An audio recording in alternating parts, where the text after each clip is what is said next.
and welcome to the Business Today show. I'm Udayan Mukherjee. My guest today is a global management powerhouse.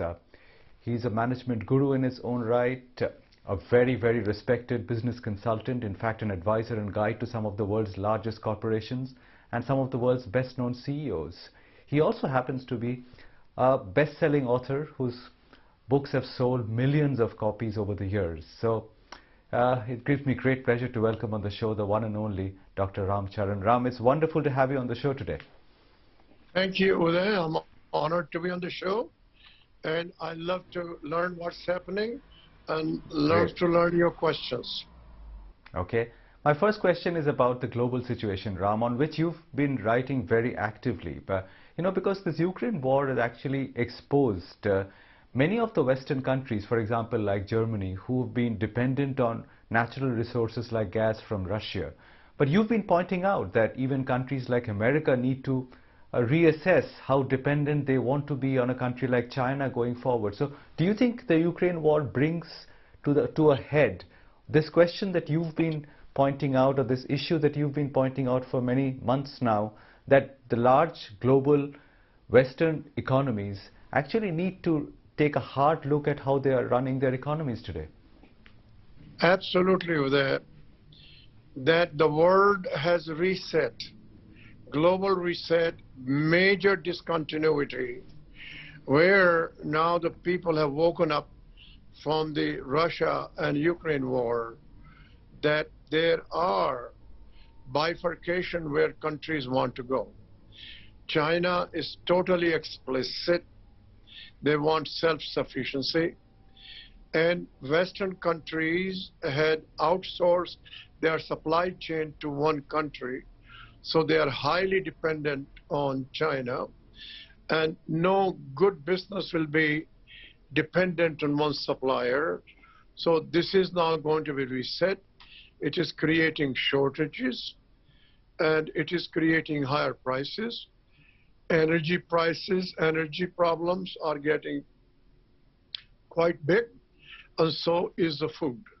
So now every country has to think about how they become self-sufficient and with whom they got to trade, but no country can afford a dependence on another country for supply chain. How long will this process of disentanglement take, Ram, in your eyes? And what could be, because these processes are built over many decades, are never easy to disentangle. Do you see a lot of collateral damage happening while this plays out? Yes. The transition in some sectors and products has begun. It's slow. And people have to come to terms that we have to accelerate. For example, in the cell phones, Apple has been very wise. They had begun earlier. They are now building supply chains also in other countries, including India. They're also building onshoring, and they're getting their suppliers who happen to be Taiwanese and having them build factories for assembly in the United States. So that has begun. It requires determination, resilience, and so on. And this will take some time, but it requires that people be determined and do it. Technologies are available. They are the ones that went to China from Taiwan, Hong Kong, Europe, Australia, and the United States. They are there, engineering and technology. So we need to start. Governments may have to help. Ram, on the point that you are mentioning, I just want to ask you, what kind of pushback do you see from countries like China and Russia? Because they also surely can see this transition which is going on. Do you expect them to take it easily or lying down, or do you expect some kind of a hostile pushback from these economies? There will be actions and reactions, no doubt. There will be hard negotiations, hard bargaining. If you look at United States and China, China needs things from the United States, so there will be bargaining on some technologies and whatnot. And there will be areas where there will be a tariff or there will be import controls. All this is going to happen because it is not going to be one-way street. Mm. Now, this axis which is forming, which is, say, countries like China and Russia on one side, where do you see India fitting into this picture? Because India so far kept its options open. Do you think it can get off by towing a kind of a middle path in this whole wrangling game which is going on? Yeah, India is very crucial in minimum two ways.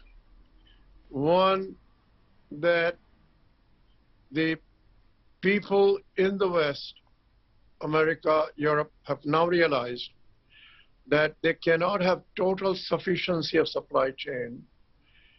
They want to come to India. Our Honorable Minister of Commerce, Piyush Goyal, said that how he's meeting people in Geneva, in Davos, they all want to come now because India has transparency. It has a great proven legal system. Here the business people do want cost of capital, and the government of India is very much getting opened up to invite FDI. So India will receive a lot of FDI, a lot of supply chain ideas and plants going to be here. And so India has a good growth opportunity, and India has to deal with the trade deficit it is incurring with China. In the last 22 years, it has incurred about $700 billion worth of deficit. Last year, they had $70 billion of deficit in trade. All those things have to be taken into account and build the supply chain gradually in India. Hmm. But do you think we are up for the challenge, Ram? I mean, that's my critical question to you, because, you know, India has done very well on the services front.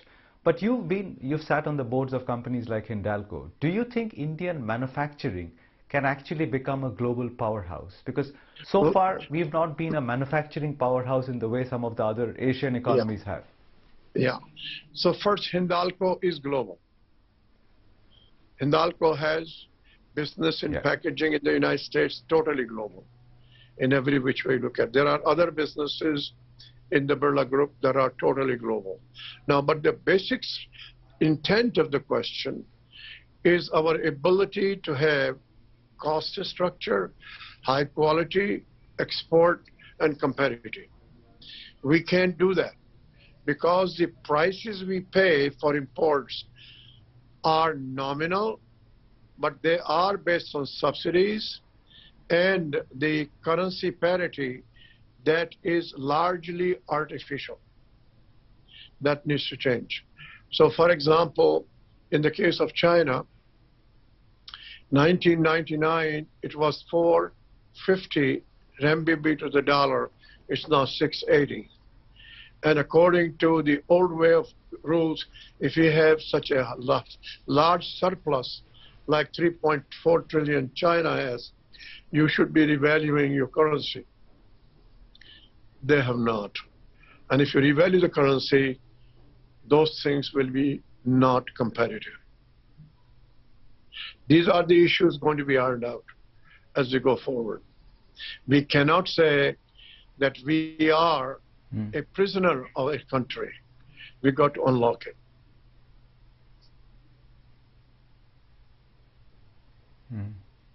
Do you see any systemic issues other than the currency exchange or the foreign exchange issue that you spoke about? Any other systemic issues having dealt with Indian companies in the past which might be holding back or which could come in the way of India actually exploiting the opportunity? Yeah, no. Currency issue, subsidies issue, they're all there. But we need to go on our own, because we can compete. We have new technology, new automation. We have the artificial intelligence. Our people in AI and so on are the largest and the best in the world. They are working outside India and inside India. We just have to work. And the work means the industry people must figure out the facts, define what they need, and join the government initiative. It's going to require both sides working together. Pick each industry sector, which sectors first, which sectors second. For example, in pharmaceuticals, API is a big important sector. We can do that. We have a reasonably good pharmaceutical industry. We import APIs. So let's pick together, see what we need, do the facts, go on the industry basis to the ministers, show them, and they will collaborate.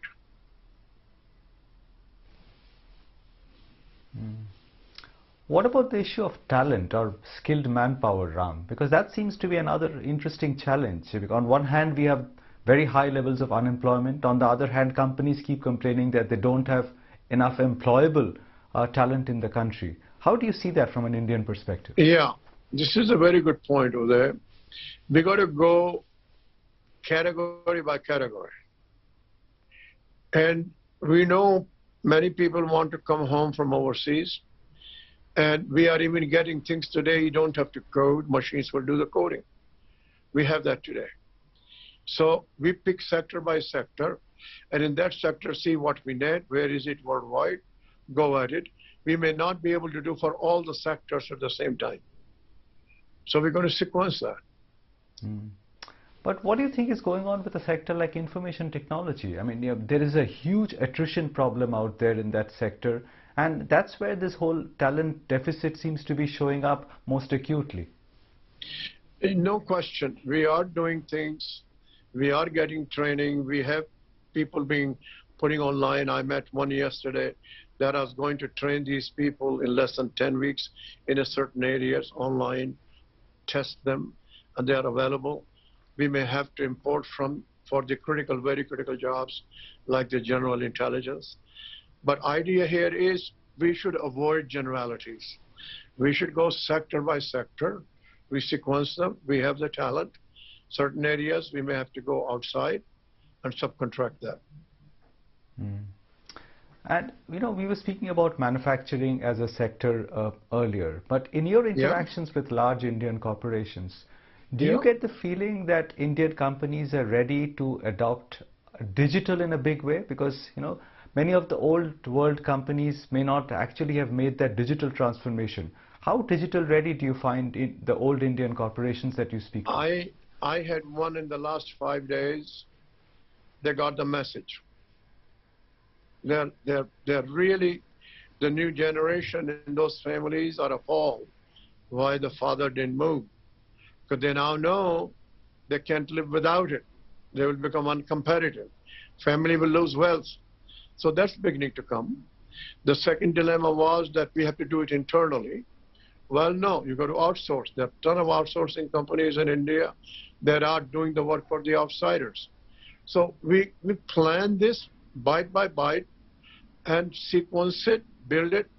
More people will get trained for it and go for it. We cannot do the whole elephant in one bite. Yeah. So you're saying it's an intergenerational issue where the older promoters are resistant to the idea, but the new generation who are probably going to succeed, they are more keen to adopt digital? Absolutely. Well, see, the other day I was listening to Shalil, the CEO of Infosys.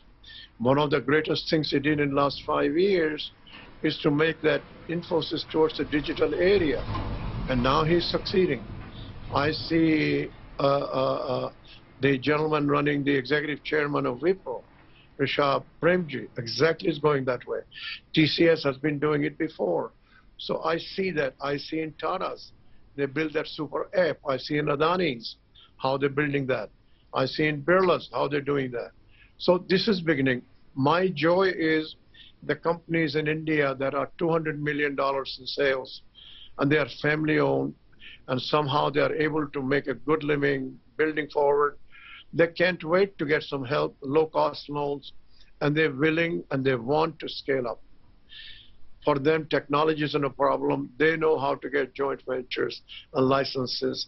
They have land, the low-cost loans, and marketing talent they need.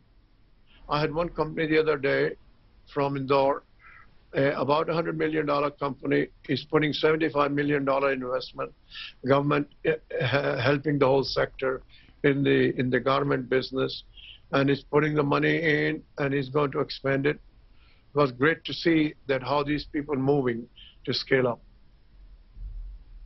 Just think about 100 million in sales is putting 75 million in a new plant. Dollars. So there's a lot of spirit here. Now, sure. No, what I was going to ask you is, these are companies which are large. Many of them are actually established, profitable companies who are trying to make a digital transformation to stay competitive. But there's a very large number of companies you are probably talking to, who are new companies, who have no profits today to speak about, who are raising billions of dollars of private equity money, but they will probably come to you to ask, what is the route to profitability? What do you tell them? So the profitability, the key point here is that those who are using AI, first they got to realize that AI is getting commoditized. Second, we have now companies, Indian-based, Trivandrum, Bangalore, Gurgaon, Pune. These are small companies that are doing digitization at very low cost. And so search those companies, they can do that. Now, actually I meant the digital unicorns, the fintechs and edutech companies who have raised lots of money. I mean, the promoters are billionaires, but they are not showing any kind of profits today. What do you think of their ability to churn out profits in the next 3, 4, 5 years? That's a very good point, Uday. Just imagine that in the case of digitization, there is a fixed investment to build the data, the algorithms, and tests. And once it is built, then you increase sales. The cost of increased sales by unit is close to zero, and it creates exponential profit. That is the new model of the artificial intelligence-based, machine learning-based business models. So you do believe that many of these unicorns will actually survive this kind of market downturn that we're seeing today? Yeah. That is in the initial stages. That has nothing to do with their unicorn. It is a normal thing for any startup company. There will be a slip in between the cup and the lip. Their business models may be wrong. They have not done the enough understanding of the customer. Many of them have been funded without any real thinking. Those things are going to happen. Okay. Many of the this is not the only reset which is happening globally. What we spoke about earlier, the geopolitical reset that we spoke about earlier, Ram. There is another very fundamental reset which is going on in the financial systems, which is that loose monetary policy is being unwound and interest rates are finally going back to some semblance of normalcy, and that is causing a huge amount of upheaval in the Western world. How do you see the companies that you speak to dealing with this reset which is going on financially? Yeah, I think the people getting first, if I have not misunderstood, is that we're going to have a recession. That's the viewpoint, not a fact.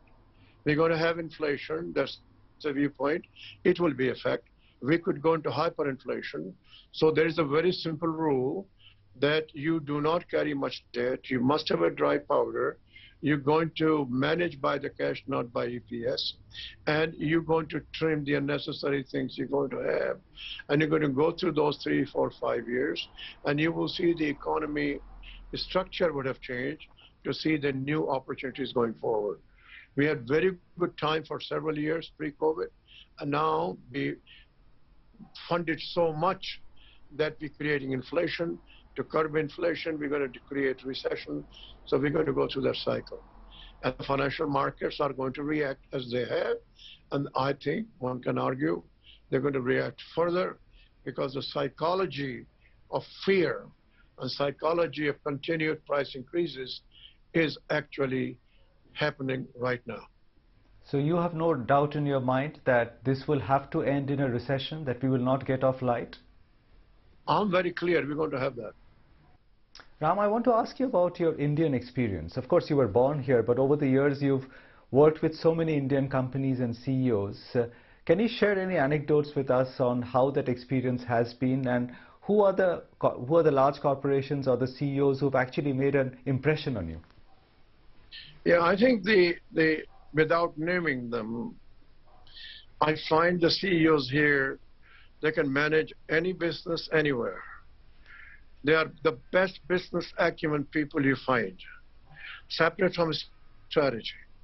They are very, very conscious of structure. We have people who are best in terms of consumer observations. I had a great experience on the Hindalco board. Mr. Birla is absolutely outstanding, and he is able to cut through the clutter very fast. And it was a great delight to see that. I see Mr. Adani is very imaginative and very, very respectful of people. And so I have those. I had worked with the board of Marico, and these people add huge value to the company. Mr. Harsh Mariwala is a fantastic entrepreneur and a great person. I've known him for 30 years. So these are some of the great, but I have also the small companies where these people are unsung heroes, and they're building India going forward. What about globally? I mean, you've worked with big global corporations as well. I mean, if I were to ask you to name just one or two global CEOs who were truly exceptional among the hundreds that you have worked with over the years, who would you single out? So I will tell you about an unsung hero. His name is Ed Woolard. He was the former chairman CEO of DuPont. He joined the board of Apple in 1997. And when he joined the board, he saw the company was going to go broke within a year or so. He saw the board, showed them it will.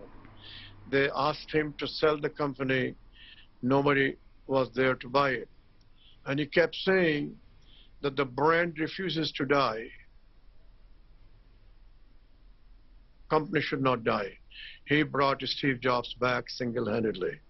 It's in my book, Boards That Lead. When you look back at such a long career that you've had, do you sometimes feel that you feel tired or burnt out because you basically have carved out a life living in hotels and airplanes and airports? I mean, that's what most of your life is. Do you ever have any regrets or feel that you've run too long a race, feel tired about it? I'm 83. I wake up at 4. I take a 1-hour walk every single day.